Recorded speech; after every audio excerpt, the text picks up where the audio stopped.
Pastor Asha, twogedde ku Shiba Kalungi, twogedde ku Winnie Nwagi.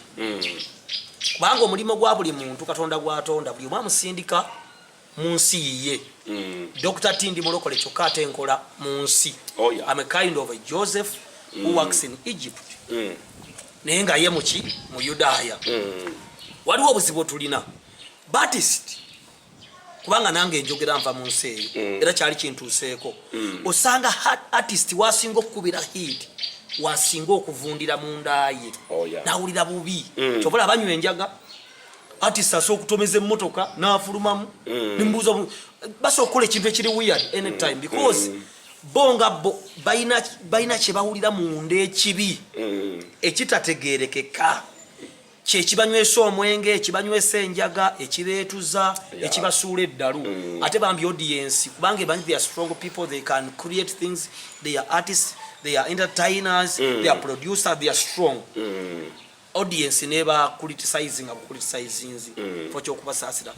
So how can they get rid of that world of pieces?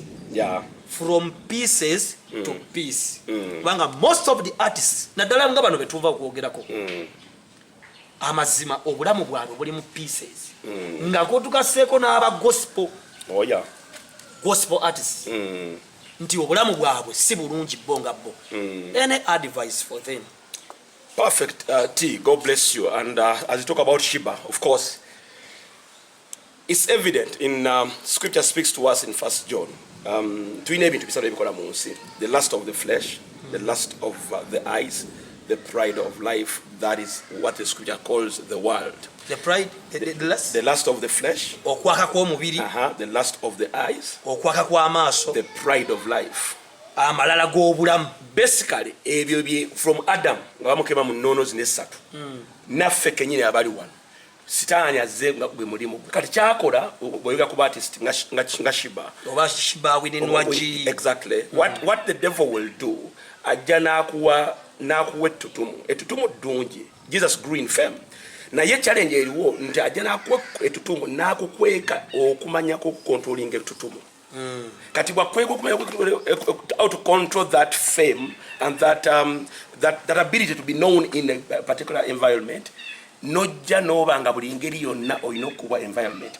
Romans 8:28 etunyonyola negamba nti bw'oba obadde mwana wa Katonda kati nga ggwe, you are born again and you are in the world. John 17, you are in the world but operating in the world, but you are not of the world.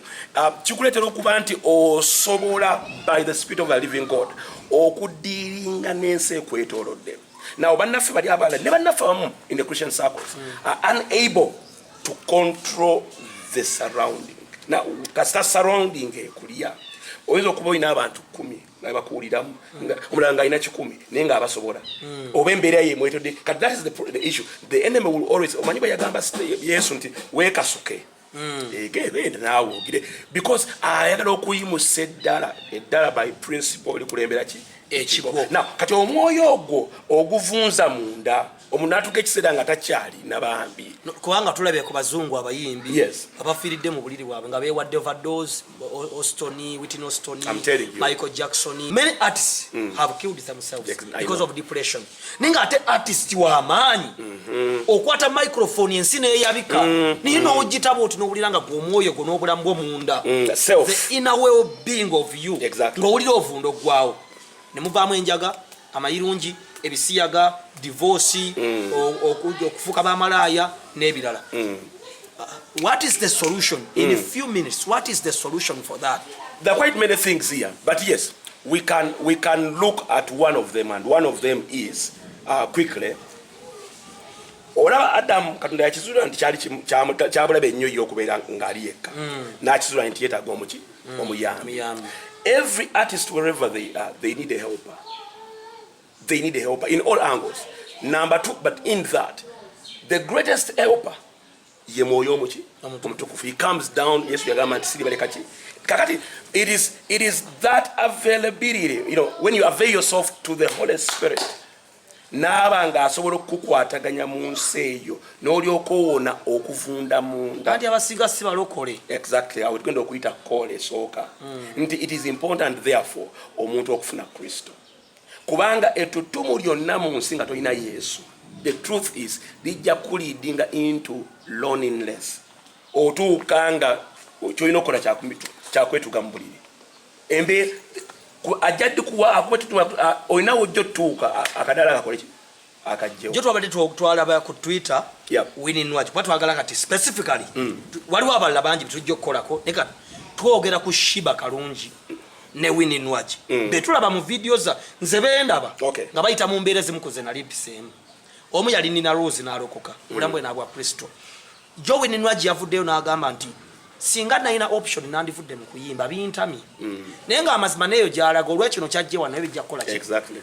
So we are advising winning watch and Shiba Kalungi because in Zembalabira post they are celebrities, the names are they are high but they are rotting inside them. They are lonely. They are not loved.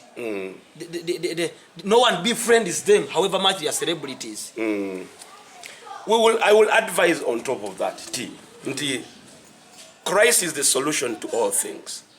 The day you accept, and if you are watching this video in Volongota or wherever you are watching it, I will ask that you okirize Kristo kubeera ate kyangu nnyo mwana wattu okkiza mu mutima gwo noyatwana ki n'akamwa. And that is level number 1. However, now warrior we can take a minute of prayer kubanga Katonda addamu ki essala ate agamba nti essala y'omubi alwawo jjuwulira nti najuwulira naye asobola okuwulira nga aze into repentance. Kyokka tulina omukisa ffe abamanyi Katonda okuyimirira mu kituli ne tusabira abaana abo Katonda okubanga abakola ki nga abayamba, because honestly you can feel so lonely and before you know it ng'oli mu geyeena kubanga ogenda kukola ekyobusiru ogenda kwetta. You do something because of the pressure. Ekumalako stress ekikubalako ennaku oba kufuuka musiya ziiba owulanga the mind is corrupted into Romans 12 buli kyogezaako okuyiiyaawo kiba kibi kubanga oli mu state baakusindiikiriza kati sitaani yakuteekaawo kubanga ettutumu ddungi naye ekitumu kisobola okubeera eki ebbi, and therefore stand yama nnyo dukozesa mu environment najja nakusindiikiza. Kyola muntu afune ettutumu ayagala obali ssente obali akusoma obali abulamu bwa bulijjo. People do a number of things. Nowesanga muntu afuna kasente obulamu bukola butya atali kutala mambatu a number of things. So where there is that ngastana yakikozesa a solution to be honest with you ojja kubanga okkiza mukama waffe Yesu Kristo awoli n'omwatwa mugezese kwanga obaito mulina kati gashiba ayinza kufuna atya Yesu.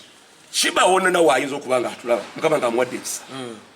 Shiba akkirize mu mutima gwe nti Yesu amwagala, akkirize nti Yesu ye solution y'obulamu bwe kati bwazudde nga microphone kanjiteeke wali nga byonna bintami awo nga tonaba kutega any other step in your heart. Believe Christ that he is Lord and Savior, and if you're watching right now, go ahead and confess him as Lord. Ogamenti nkangezeeko ye Katonda ye mukama w'obulamu bwange. When you make that statement, go ahead and say I am giving him my life and I'm born again.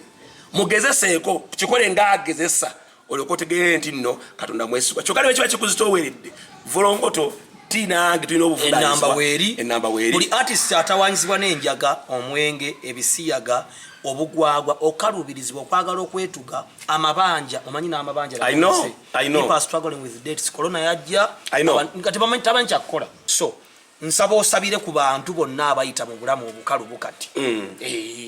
Thank you, T. Father, we bless you. We give you the glory. You are the God of Uganda. You are the God of a generation. You have promised that in Uganda there will rise men and women on mountains of influence. Whoever is watching us right now, undergoing such painful from the world of the artists, oh God of goodness, and anybody else who is watching and you are in deep depression or pressure, in the name of Jesus, who is above all names, we call unto you a total salvation. Right now, we command you in the name of Jesus Christ, receive the peace, the total shaloms of the living God, and begin to see, let your eyes be opened that Jesus is Lord and Savior for your life.